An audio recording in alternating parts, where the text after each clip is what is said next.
I never expected a lazy Sunday afternoon dip to become the catalyst for the most explosive showdown in Maplewood Estates.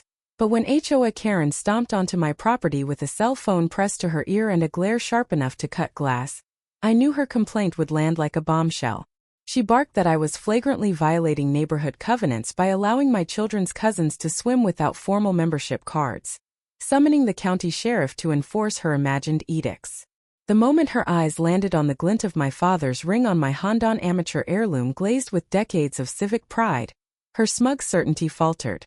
I folded my arms across my sun-warmed chest, the rippling surface of the pool reflecting my defiance in shifting patterns of liquid gold. Around us, the softly chirping crickets stilled, as if holding their breath for the first clash in what would become a full-scale battle over property rights, community power, and the bitter aftertaste of hypocrisy. HOA Karen had built her empire on petty tyranny, citing residents for mismatched mailbox colors, unauthorized wind chimes, and even the occasional garden gnome perched too close to the sidewalk. Her newsletter brimmed with thinly veiled threats, her smile as forced as the perfectly trimmed hedges she insisted on. So when she called the sheriff's office claiming unauthorized pool usage, I recognized her move as yet another attempt to wield fear and exclusion as weapons. But I had my own ace up my sleeve. The deed to my property, inked and recorded long before her HOA charter ever took root. My grandmother had paid cash for this house in 1978, leaving a legacy unassailable by any board's bylaws. On that Sunday I stood on the mosaic-tiled deck, the sun casting my shadow alongside the familiar curves of the deed's embossed seal in my hand, a tangible reminder of my unassailable right. The first deputy arrived with measured steps, uniform crisp, eyes scanning the yard with professional detachment. Karen approached him with triumphant flourish, her voice pitched high. My board has determined that all swimmers must present valid pool passes. These children lack passes. The deputy raised an eyebrow and asked calmly, "May I see the HOA's charter and your enforcement authority?" Karen faltered, fumbling for her binder, and as she leafed through pages of tacked-on amendments and unsigned memos, I gestured to my deed. "Officer, I believe this supersedes any association rules," I said softly, extending the embossed document. His expression shifted from procedural neutrality to respectful recognition, and he murmured, "I'll need to verify, but it appears you own this property outright." Karen pressed closer, whispering frantic pleas. But the deputy slid the deed into a clear plastic folder and stepped back, signaling his partner to stand down. In that charged moment, the air crackled with the electric thrill of poetic justice, authority invoked against her own weapon. The neighborhood watched from behind lace curtains and half-drawn blinds, their curiosity sharpened by months of clandestine HOA grudges. Word spread faster than wildfire.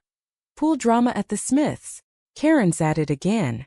As whispers rippled, I realized the true power lay not only in legal documents but in collective witness. Sensing the moment, I invited the deputies to inspect the pool's safety certificates and my children's guests' immunization records, proof of my commitment to safety and responsibility. The deputies nodded, impressed by my thoroughness, and advised Karen that without a court order, no enforcement action could proceed. Her face paled as she clutched her smartphone, now buzzing with messages. The HOA board was questioning her tactics, neighbors were rallying in support of my rights, and a local reporter was en route to cover the confrontation. Then came the twist that flipped the entire saga on its head. As Karen demanded the deputies remove my relatives from the pool, a sleek black car glided into the driveway. Out stepped a tall woman in a tailored suit, my long-lost aunt, Caroline, a corporate attorney known for high-profile civil rights cases.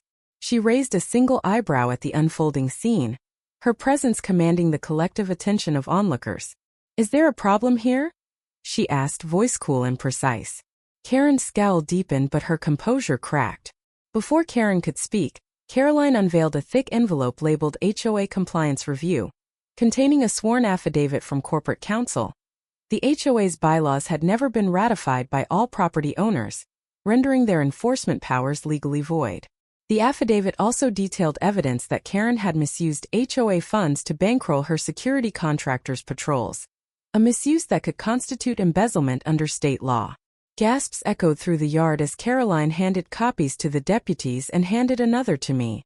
I looked at her, stunned and grateful, an unexpected ally whose arrival turned the tables on Karen's campaign of intimidation.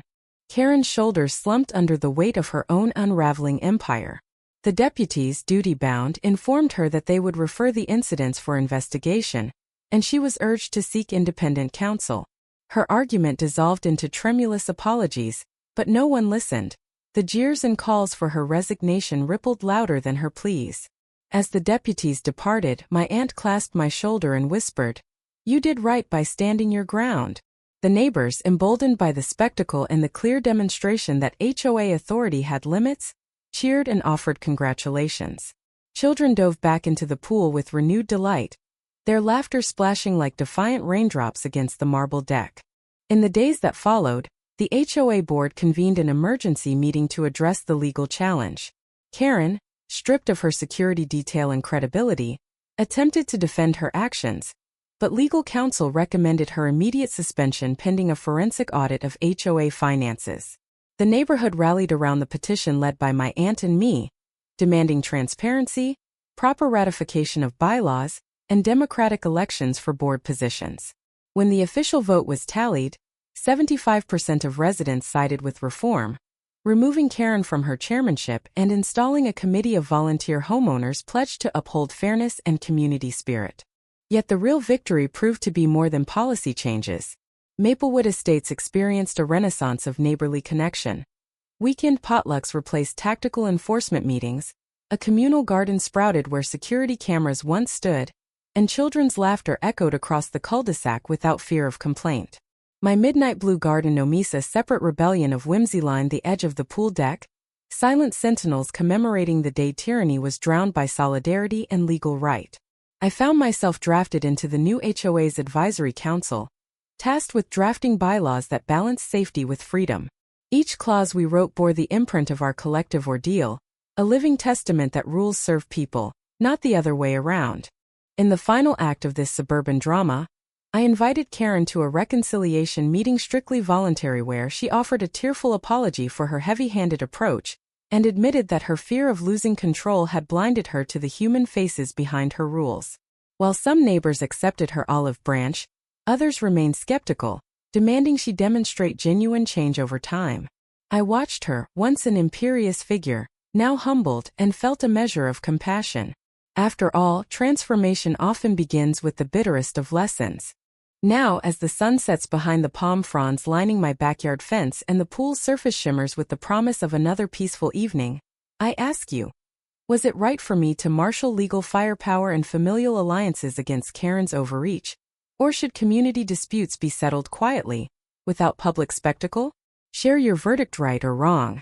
The days following the HOA's emergency meeting felt strangely buoyant, as if the entire neighborhood exhaled in relief. The tense standoffs and whispered threats faded into memory, replaced by a genuine warmth that filled front porches and driveways alike. I spent long afternoons by the pool, not to defend my rights but to simply enjoy the sun's reflection dancing on the water, and the innocent laughter of children who no longer feared a knock at the door. Even the air seemed lighter, free from the heavy tension Karen had unleashed. I took to mowing my lawn in the early morning, waving at neighbors who now returned the gesture with genuine smiles rather than wary glances. Neighbors whom I had barely known before, like the elderly Mr. Morales 2 houses down, started stopping by to share baked treats and stories of Maplewood Estates before the era of petty bylaws. His tales of impromptu block dances and midnight ice cream socials painted a picture of community spirit I was determined to resurrect.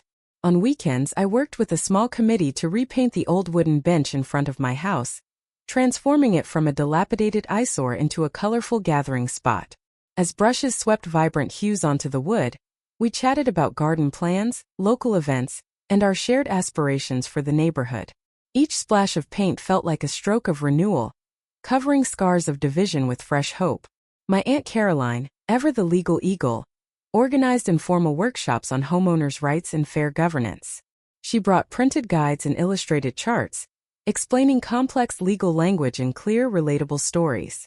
People took notes, asked questions, and left feeling empowered rather than intimidated.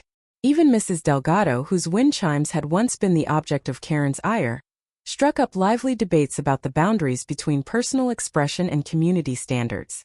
In those sessions, I saw a transformation not just in policy but in mindset.